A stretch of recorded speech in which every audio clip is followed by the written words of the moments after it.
चीज देखी क्या था वो?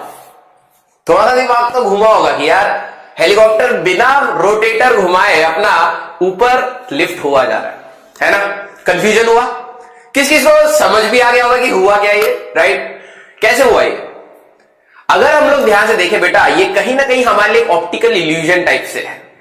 अब सर आप ऑप्टिक्स पढ़ाने आए हो, पहली इल्यूजन की बात कर रहे हो, राइट? क्योंकि हमें चीजें अमेज क्या करती है, मुझे ये सारी चीजें अमेज करती है यार कि ऐसा कैसे, राइट? तो जब मैंने ये फर्स्ट टाइम वीडियो देखा, और ये मेरे को रोहित सर ने दिखाया था एक बार फर्स्ट टाइम वीडियो, तो बेसिकली है क्या यहां पर कि जो हमारा कैमरा है ना, वो हर एक शटर स्पीड होती है, मतलब हर एक पर्टिकुलर टाइम के बाद वो फोटोज लेता रहता है। जब हम लोग कभी वीडियो रिकॉर्डिंग कर रहे होते हैं तो होता क्या है कि वो हर एक पर्टिकुलर टाइम पे फोटो लेता जा रहा है, और उसको जब कंटिन्यूअसली चलाता है तो हमें मोशन दिखाई देना स्टार्ट हो जाता है। तो रोटेटर जब वो घूम रहा था, जैसे ही वो एक चक्कर काट रहा था तो उसी समय कैमरा फोटो खींच रहा था, दोबारा चक्कर काटा उसी समय कैमरा ने फिर से फोटो खींचा। इसीलिए जब वो वीडियो चल रही है तो आपको वहां पर ब्लेड घूमता हुआ ही नहीं दिखाई दे रहा, और लगेगा कि प्लेन, वो जो हेलीकॉप्टर है वो ऊपर उठ रहा है ना? तो मैं आप सभी का स्वागत करता हूं एक डेमो में जो है हमारे पास लाइट एंड रे ऑप्टिक्स के ऊपर, राइट? मेरा नाम राजवंत सिंह है। मैं आपको ये वाला पार्ट आगे लेके जाऊंगा और पूरा हम लोग 12वीं खत्म करेंगे पूरे जोश के साथ, और सारी चीजें हम लोग कवर अप करेंगे, एक भी चीज हम लोग नहीं छोड़ेंगे। तो आते हैं हम लोग अपने टॉपिक के ऊपर, लाइट, ठीक है? तो ऐसा क्या पंगा है यार? क्या हमारे को लाइट्स के बारे में सब कुछ पता है? क्या हमें जो चीज पता है वो क्या सही है, क्या चीज उसमें गलत है? और क्या हमारे लिए लाइट जो one of the our sensation है, अगर देखा जाए सेंसेशन ऑफ साइट, हम लोगों के 5 सेंसेस में से एक सेंस है देखने का, राइट? तो क्या लाइट जो हमारे लिए इतनी इंपॉर्टेंट है, इंसानों के लिए इतनी इंपॉर्टेंट है, क्या हम लोग उसको एग्जैक्टली उसी तरीके से समझ पाए हैं जिस तरीके से नेचर में वो है? ठीक है? क्या जानवरों को लाइट इतनी इंपॉर्टेंट है जितनी हमें है? डॉग को देखो, वो स्मेल करके चीजें ढूंढ लेता है, अपना खाना इधर जाना उधर जाना स्मेल करके देख लेता है। लेकिन इंसानों के लिए अगर देखा जाए तो साइट एक बहुत इंपॉर्टेंट चीज है। तो चलिए हम लोग इस चैप्टर के अंदर घुसते हैं और मैं आपको कुछ चीजें यहां पर दिखाता हूं, ठीक है? हमारे पास पहली चीज, अभी ये रिसेंटली न्यूज में आया था, ठीक है? बहुत रिसेंट न्यूज में अगर आप ढूंढोगे, ठीक है? और ऐसा नहीं है कि ये पहली बार आया, कई बार आया। आप ध्यान से देखो कि जो हवाई शिप है वो समुद्र से ऊपर उठी हुई है। This is an optical illusion, ऐसा नहीं हो सकता, ठीक है? लेकिन कुछ ना कुछ यहां पे ऐसा फिनोमिना हुआ जहां पर कोई बंदा अगर इसको देखेगा उसको लगेगा शिप हवा में उड़ रही है। अगर किसी को लगेगा कि मैंने ये फोटोशॉप किया है, नहीं, ठीक है? तुम गूगल कर सकते हो, ये न्यूज में था और बहुत रिसेंट न्यूज में था।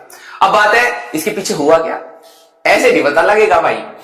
पहले तो इस चैप्टर को जरा ध्यान से समझो, ये तुम्हें क्या क्या चीजें सिखाने वाला है। अब तुम जरा इस चीज को ध्यान से देखो, this is another an optical illusion. यहां पर मैं पहले बता दूं, ध्यान से देखोगे, बहुत ध्यान से देखोगे तो सारी लाइंस स्ट्रेट है, ये सारी पैरेलल लाइंस हैं और इसके अंदर बॉक्सेस है, कलर कर रखे। लेकिन अगर आप हल्का सा कैजुअल व्यू रखोगे तो आपको सारी लाइंस एंगल पे स्क्यूड लगेंगी। देखो एक और चीज देखो कि यहां पर जितने भी डॉट्स है, जैसे ही आप डॉट्स पे फोकस करोगे वो डॉट्स ब्राइटन हो जाएंगे, लाइटन हो जाएंगे और दूसरे डॉट्स काले हो जाएंगे, ठीक है? तो ऐसा क्यों हो रहा है? आप इधर फोकस करोगे तो ये व्हाइट होगा, ये सारे ब्लैक हो जाएंगे, यहां पे फोकस करोगे तो ये व्हाइट हो जाएंगे, ये सारे ब्लैक हो जाएंगे। ऐसा हो क्यों रहा है? ये भी एक पंगा है। दूसरी चीज, तो क्या ये चीज तुम्हें इंटरेस्टिंग लग रही थी, है ना? इंटरेस्टिंग तो है यार, ऑब्वियस ही बात है। जहां पर हमें थोड़ी सी क्यूरियोसिटी जग जाएगी, अरे यार ये कैसा हुआ, तो इंटरेस्टिंग हो ही जाता है। कई होगा अरे ये क्या हो गया, हटाओ इसको, ऐसा कभी नहीं होगा। अब क्या हमारे लिए ये ऑप्टिकल इल्यूजन्स हमेशा इंटरेस्टिंग ही है? मैं आपको, क्योंकि आपको पता है मैं मेट्रोलॉजिस्ट की फील्ड से आया हूं, ठीक है? मैं एविएशन सेक्टर में था जहां पे हम लोग वेदर फोरकास्टिंग करते थे, फ्लाइट्स को लैंड कराने के लिए, टेक ऑफ कराने के लिए, उनका रूट डिसाइड करते थे। तो वहां पर मेरे को कुछ ऐसी चीजें मिली, हमारे को कुछ चीज ऐसी बताई कि कई बार ऐसे प्लेन क्रैश हुए हैं सिर्फ ऑप्टिकल इल्यूजन की वजह से। सिर्फ ऑप्टिकल इल्यूजन मतलब 250 से 300 लोग, सिर्फ आपको क्या नजर आ रहा है उसके हिसाब से आप इंटरप्रेट नहीं कर पाए और एक्सीडेंट्स हुए। तो क्या ऑप्टिकल इल्यूजन सिर्फ एक इंटरेस्टिंग फैक्ट है, या फिर फ्यूचर में जब आप एक इंजीनियर या फिर एक डॉक्टर बनेंगे तो आपको इस चीज को भी ध्यान रख के इसको रेक्टिफाई भी करना पड़ेगा? ये न्यूज के 2 एग्जाम्पल लिए, मैं ज्यादा इस चीज में नहीं जाना चाहता, लेकिन मैंने 2 एग्जाम्पल ऐसे लिए जो आप गूगल करके सर्च कर सकते हैं कि किस तरीके से हमारे पास ऑप्टिकल इल्यूजन्स ने भी एक्सीडेंट्स कराए। कई बार जब फ्लाइट लैंड हो रही होती है तो एक्चुअली में हमारे पास रनवे कितना डेप्थ पर है इसका अंदाजा नहीं लगता।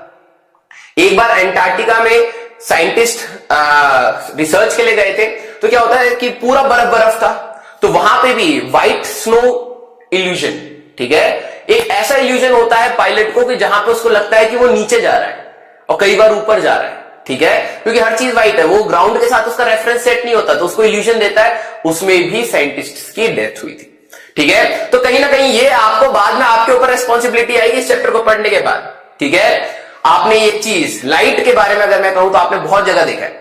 हमारे पास अगर पानी में, बारिश में अगर आप कहीं पे एक बूंद तेल का गिरा दो, ठीक है, थिन फिल्म बन जाएगी तो कलरफुल दिखेगी, रंग बिरंगी दिखेगी तुम्हें, राइट। आपको भी पता है ऑप्टिकल केबल्स आप यूज करते हो, ठीक है, ऑप्टिकल फाइबर चाहिए पापा, नेट की स्पीड चाहिए, डाउनलोड नहीं हो रहा है ना, तो हमारे पास ऑप्टिकल केबल्स का भी वर्किंग यहीं से आ रहा है। फिर उसके बाद आपने मिराजिस तो देखे ही, मतलब मिराजिस के बारे में सुना ही होगा, राइट। हमारे पास कई बार आप गर्मी में जब ट्रेवल करते हैं तो आप रोड पे पानी टाइप का देखते हैं, ठीक है, वो इल्यूजन भी हमारे पास कहीं ना कहीं रे ऑप्टिक्स से ही आता है। ये मैंने अपना एग्जांपल लिया है, ठीक है, कि किस तरीके से हम लोग वेदर फोरकास्टिंग करते हैं। This is a radar image. आप यहां पे जो ये ब्लू, डार्क ब्लू देख रहे हैं, तो ये बादलों का वो सेक्शन है जहां पे पानी कंटेंट कम है। हमें पता है कोई भी रेडिएशन जाती है टकरा के वापस आती है, तो सब चीजों का रिफ्लेक्टिविटी होता है। बर्फ की रिफ्लेक्टिविटी ज्यादा होती है, ठीक है। अगर आपको यह लगता हो कि आप किसी बर्फ वाले एरिया पे जाओगे और आपको टैनिंग नहीं होगा, आप काले नहीं पड़ोगे, तो आपका बहुत, ये मतलब एक मिसकंसेप्शन है। आप बर्फ वाले एरिया में ज्यादा काले हो जाते हो क्योंकि वो रिफ्लेक्ट करता है और आपकी स्किन पे ज्यादा पड़ता है। तो हम लोग उसी कंसेप्ट को यूज करके ये डिसाइड कर लेते हैं कौन से बादल में कितना पानी है और ये कहां जाके बरसेगा, ठीक है। और आपने ये सुंदर सी फोटो तो जरूर देखी होगी, ठीक है। ये क्या है हमारे पास कि इस टाइप से रिफ्रैक्शन होता है हमारे पास एटमॉस्फेयर में, ठीक है, कलर्स डिस्पर्स कर जाते हैं कि हमें कलरफुल स्काई दिखता है रातों को, और ये कई अर्थ के कई प्लेसेस पे दिखता है, ठीक है। तो दिस ब्रिंग्स मी, तो ये तो मैंने आपको एक हल्का सा एग्जांपल दिया कि हमारे पास ये कितनी सुंदर सी टॉपिक के बारे में हम लोग बात करने वाले हैं, राइट। तो this brings me to the basic questions of the students.